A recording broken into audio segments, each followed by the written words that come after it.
Here I am to worship, here I am to bow down, here I am to say that you're my God. You're altogether lovely, altogether worthy. 12월은 정말 시간이 날아갑니다. 12월 17일 아침 질문으로 아침 묵상 시작하도록 하겠습니다. 여러분은 오늘날에 여러분을 만든 가장 중요한 성장 요소를 고르라면 무엇을 고르시겠어요? 어떤 분들은 부모님의 은혜 또는 선생님의 사랑, 직업, 또 공부 열심히 한 거, 또는 신앙 여러 가지 들으시겠지만요. 오늘 본문에서 우리가 정말 공감할 수밖에 없는 우리의 성장 요소가 들어있습니다. 사도신경 함께 고백하고 그 요소를 욥기에서 찾아보도록 하겠습니다. 전능하사 천지를 만드신 하나님 아버지를 내가 믿사오며 그 외아들 우리 주 예수 그리스도를 믿사오니 이는 성령으로 잉태하사 동정녀 마리아에게 나시고 본디오 빌라도에게 고난을 받으사 십자가에 못 박혀 죽으시고 장사한 지 사흘 만에 죽은 자 가운데서 다시 살아나시며 하늘에 오르사 전능하신 하나님 우편에 앉아 계시다가 저리로서 산 자와 죽은 자를 심판하러 오시리라. 성령을 믿사오며 거룩한 공예와 성도와 서로 교통하는 것과 죄를 사하여 주시는 것과 몸이 다시 사는 것과 영원히 사는 것을 믿사옵나이다. 아멘. 욥기 36장 1절부터 15절 말씀입니다. 엘리후가 말을 이어 이르되 나를 잠깐 용납하라. 내가 그대에게 보이리니 이는 내가 하나님을 위하여 아직도 할 말이 있음이라. 내가 먼 데서 지식을 얻고 나를 지으신 이에게 의를 돌려보내리라. 진실로 내 말은 거짓이 아니라 온전한 지식을 가진 이가 그대와 함께 있느니라.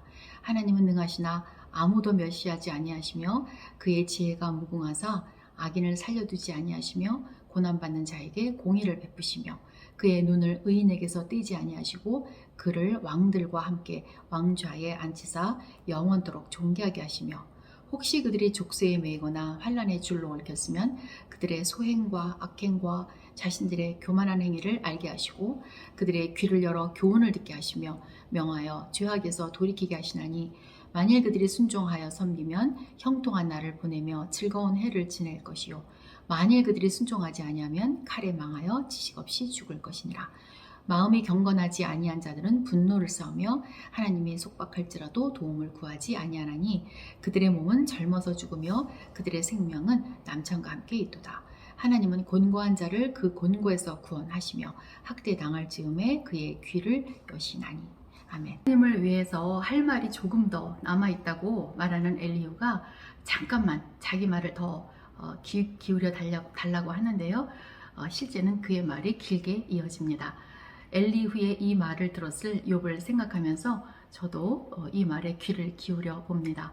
엘리후는 오늘 보면 1장 1절부터 4절까지 해서 자기 지식을 먼 데서 얻었다고 말을 하면서 자기를 지으신 이에게 의를 돌려드리겠다고 말을 합니다.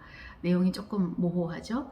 이 말을 좀 풀어보면 그 엘리후 말의 의미는 먼데라는 말이 하늘에서 얻었다 이런 뜻이에요. 그래서 욥과 세 친구들이 자기가 살고 있는 곳에서 얻은 그 작은 지식과는 달리 자기는 하늘로부터 차원이 다른 그런 지식을 얻었는데 그 지식을 통하여서 이제부터 그 하나님의 창조주 하나님의 의로우심을 자기가 밝히겠다 그런 뜻입니다. 그래서 이제 4절에서 자기 말이 이제 진짜 거짓말이 아닌데 그러니까 참말이라는 뜻이죠. 그 온전한 지식을 가지고 있는 그 유일무이한 지혜자 그 사람이 바로 엘리후 자신이라는 거죠. 그래서 욥이 그런 엘리후를 지금 만나고 있으니까 자기 말을 잘 들어봐라 이렇게 말을 하고 있는 것입니다. 어떠세요? 엘리후의 말을 들을 마음이 생기시나요? 좀 교만해 보이기도 하는 말인데요. 물론 들을 마음이 안 생기면 욥기 책을 덮거나 또는 유튜브를 나가면 되지만 그러기 전에 잠시 생각해 볼 것이 있습니다. 지금 우리 삶도 욥처럼 사실은 답이 없는 고난 속을 가고 있잖아요. 가난이 뭔지 상실이 뭔지 질병이 뭔지 이런 것이 있는지도 모르고 사는 사람도 물론 있겠지만 그러나 지구상의 대다수 특히 우리 주변에 있는 사람들은 그 처참한 인생의 고통을 지나왔거나 아니면 우리가 다 지나고 있지 않습니까?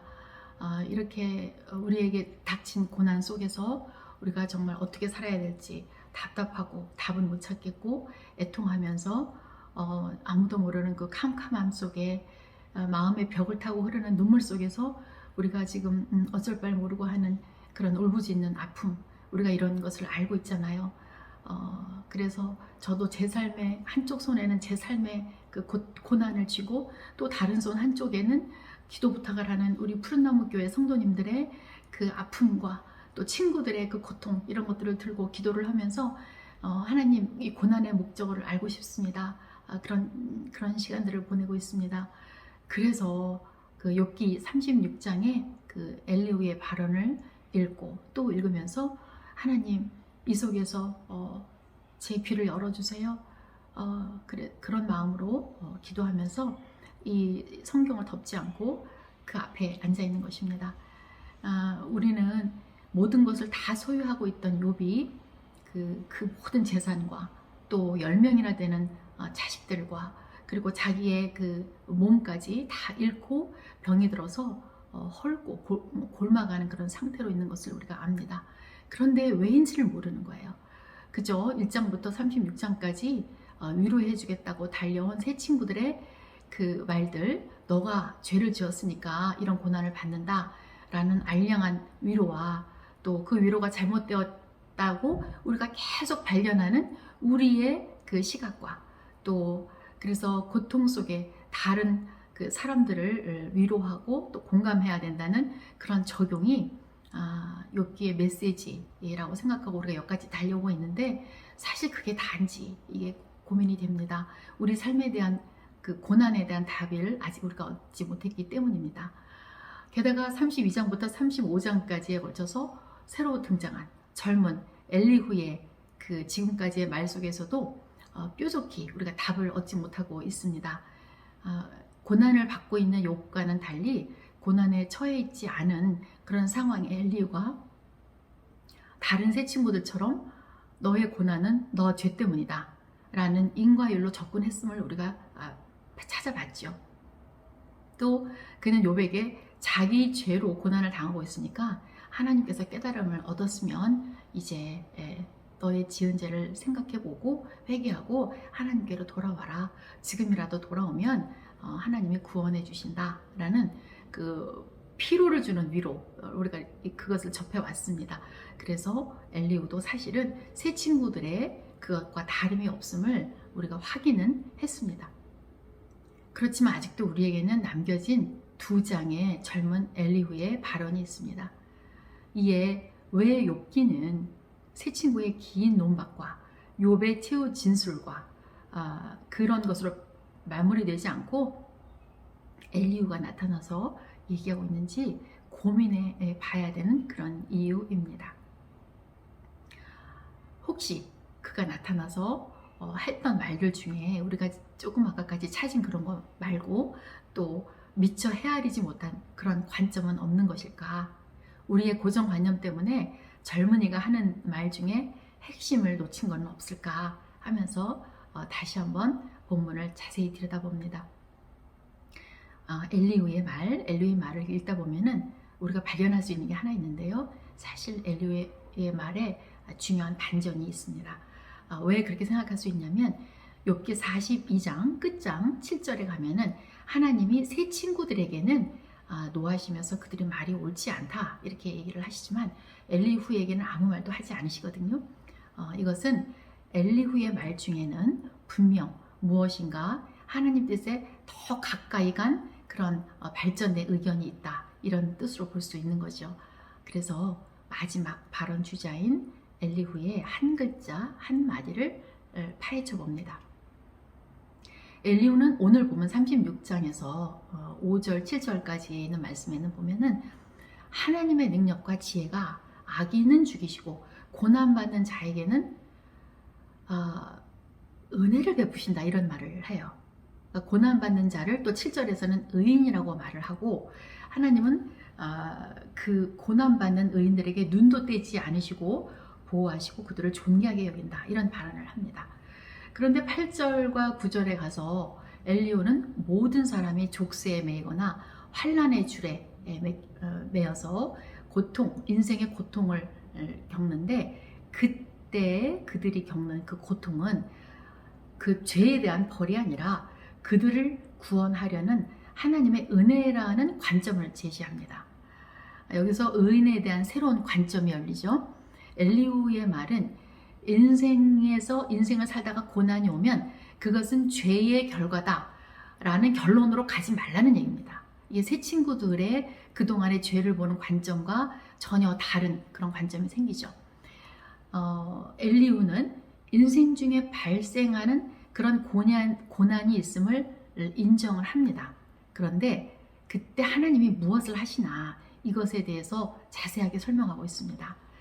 10절에 보면은 엘리후 말에 의하면 고난 속에서 하나님은 그 고난받는 사람들의 귀를 열어서 환난 속에 있는 사람들이 자신도 모르고 있는 그런 모르고 있을 수 있는 그런 죄와 교만한 말, 그런 태도들, 그런 것들을 버리고 하나님께로 돌아오게 하는 그런 돌아오게 해서 순결하게 하고 깨끗함에 이르기까지 도우신다는 그런 얘기입니다.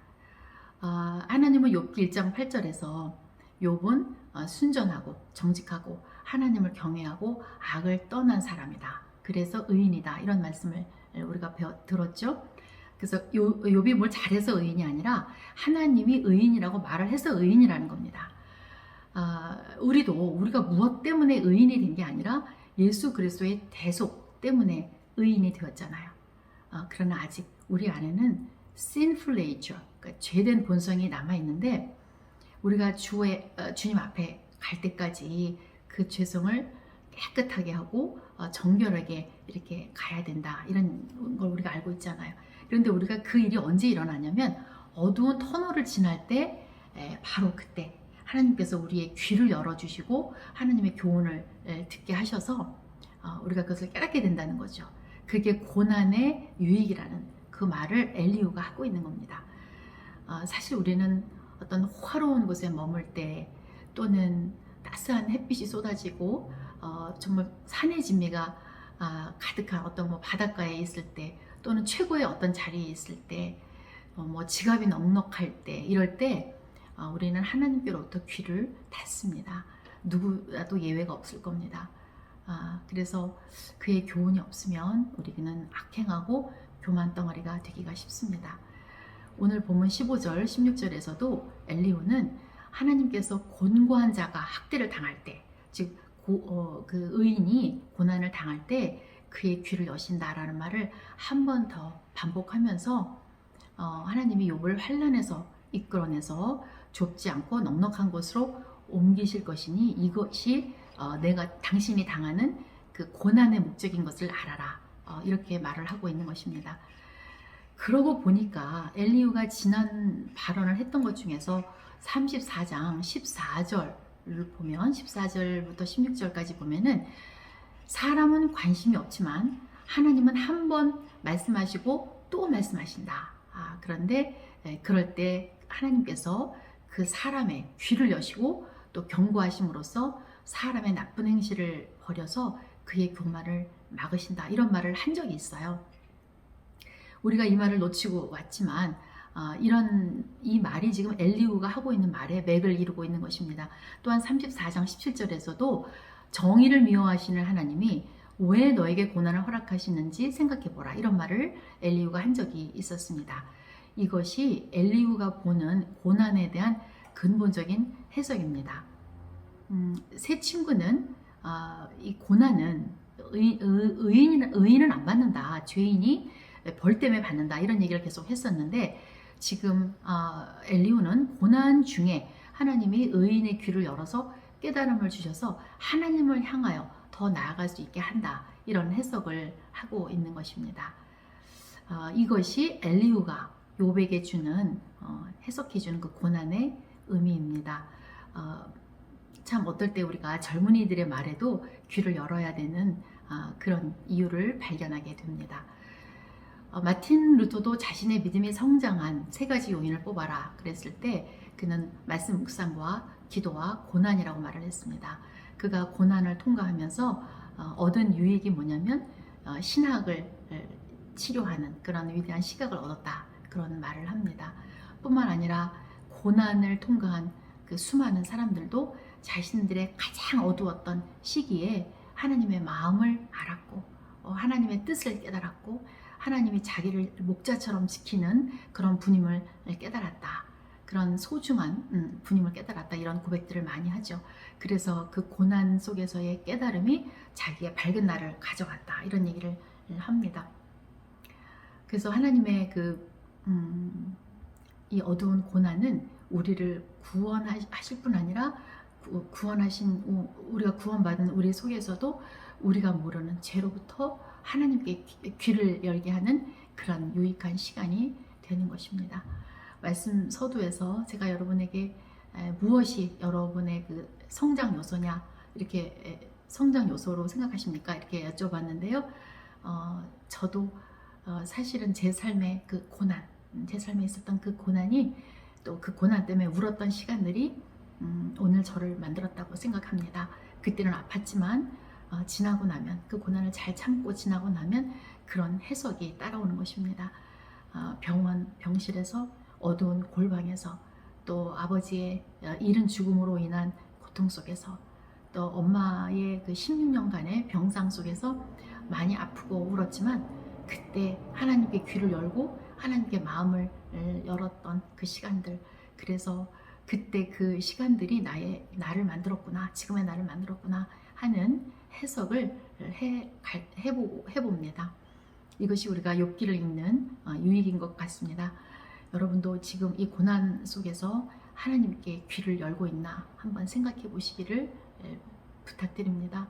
욥도 엘리후의 말 속에서 그것을 깨달으면서 잘 듣고 있는 것 같습니다. 왜냐하면 욥이 다른 친구들, 새 친구들이 말을 했을 때는 꼭 반박을 했는데 지금 엘리후의 말을 들으면서는 조용하잖아요. 그래서 잘 듣고 있는 것 같습니다. 물론 이 엘리후의 그 고난에 대한 해석이 전부는 아닐 것입니다. 우리는 아직도 하나님의 말씀을 기다리고 있기 때문입니다. 지금 우리는 고통 속에서 이러쿵저러쿵 하면서 고난을 다 넘어가고 있는 그런 중입니다. 우리에게 오늘도 본문을 통해서 욥에게 하시는 하나님의 음성이 들려지기를 소망합니다. 고난 속에서 우리가 그 아파만 할 게 아니라 귀를 열고 우리의 믿음과 또 가정을 위해서 하나님께 기도하면 좋겠습니다. 오늘 기도하실 내용은 오늘 말씀 속에서 각자 들으신 내용을 가지고 기도를 하시되 나와 우리 가족들의 귀를 여시고 깨달음을 주셔서 지금의 이 고난을 잘 이겨내고 또 이 고난 속에서 나도 모르는 우리들도 모르는 부패한 죄성 깨끗하게 고쳐달라고 기도하시면 좋겠습니다. 둘째, 지금 나의 나됨과 우리 가정이 소유한 모든 것들이 하나님께로부터 왔다는 그 욥의 그 철저한 그 생각을 본받고 또 선포함으로써 사단의 흔들림 속에서도 영적 승리를 달라고 기도하시겠습니다. 기도로 승리하시기를 축복합니다.